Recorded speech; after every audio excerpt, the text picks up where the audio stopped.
एक आलसी लेकिन भोला भाला युवक था। आनंद दिन भर कोई काम नहीं करता, बस खाता ही रहता और सोता रहता। घर वालों ने कहा चलो जाओ निकलो घर से, कोई काम धाम करते नहीं हो, बस पड़े रहते हो। वह घर से निकल कर यूं ही भटकते हुए एक आश्रम पहुंचा। वहां उसने देखा कि एक गुरुजी है, उनके शिष्य कोई काम नहीं करते, बस मंदिर की पूजा करते हैं।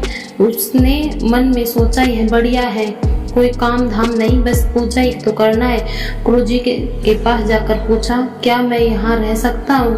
गुरुजी बोले हाँ हाँ क्यों नहीं, लेकिन मैं कोई काम नहीं कर सकता हूँ गुरुजी, कोई काम नहीं करना है, बस पूजा करनी होगी। आनंद ठीक है तो मैं कर लूंगा।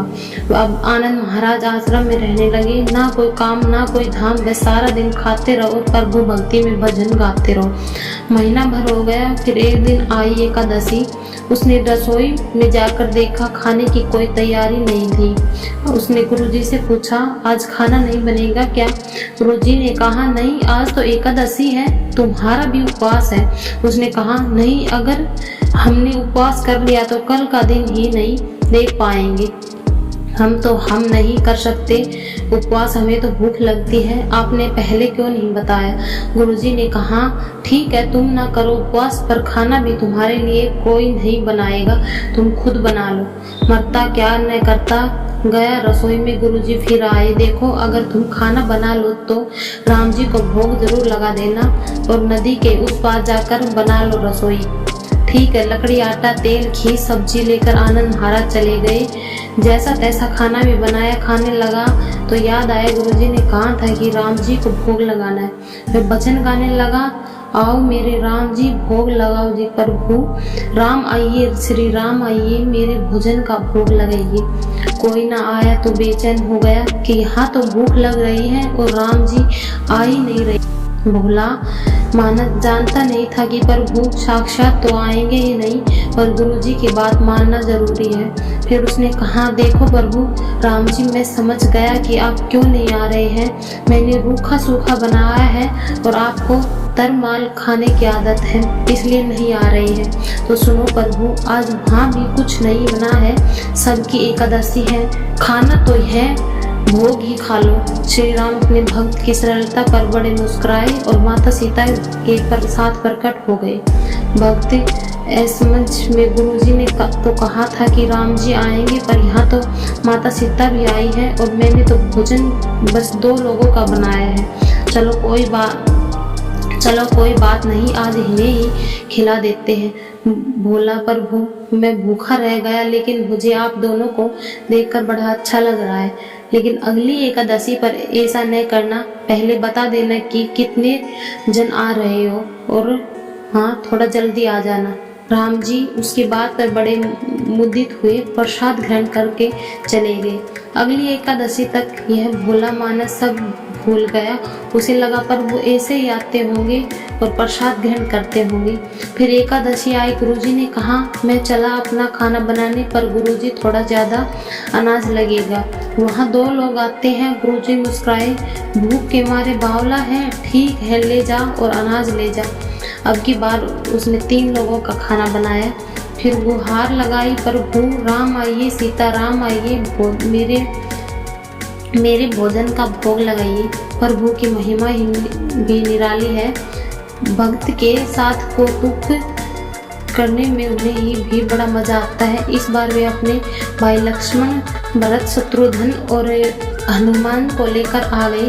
भक्त को चक्कर आ गए, यह क्या हुआ, एक का भोजन बनाया तो 2 आए, आज 2 का खाना ज़्यादा बनाया तो पूरा खानदान आ गया, लगता है आज भी भूखा ही रहना पड़ेगा। सबको भोजन लगाया और बैठे बैठे देखता रहा, अनजाने ही उसकी भी एकादशी हो गई। फिर अगली एकादशी आने से पहले गुरुजी ने कहा, गुरुजी ये प्रभु राम जी अकेले क्यों नहीं आते, हर बार कितने सारे लोग ले आते हैं, इस बार अनाज ज़्यादा देना। गुरुजी को लगा कहीं है अनाज बेचता तो नहीं है, देखना पड़ेगा जाकर। भंडार में कहा इसे जितना अनाज चाहिए दे दो और छुपकर उसे देखने चल पड़े। इस बार आनंद ने सोचा खाना पहले नहीं बनाऊंगा, पता नहीं कितने लोग आ जाएंगे, पहले बुला लेता हूँ फिर बनाता हूँ।